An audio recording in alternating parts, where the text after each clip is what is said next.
स्वातंत्र्य दिनाच्या पार्श्वभूमीवर जळगाव येथील रेल्वे स्टेशनवर बॉम्ब शोधक व बॉम्ब नाशक पथकाचे मॉक ड्रिल.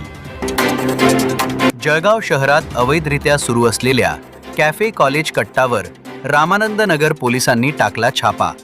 कॅफे चालकावर गुन्हा दाखल. ही कारवाई जामनेर येथील घटनेच्या पार्श्वभूमीवर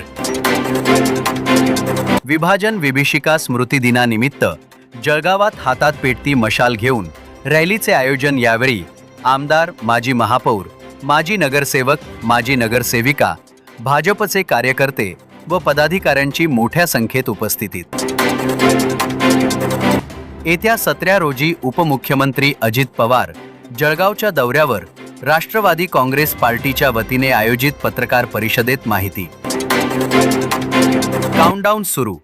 शिवसेना पक्ष चिन्ह वादावर सर्वोच्च न्यायालयात सुनावणीसाठी तारीख अखेर ठरली. घटनापीठाची सुनावणी 19 ऑगस्ट पासून ते 10 सप्टेंबर पर्यंत होणार.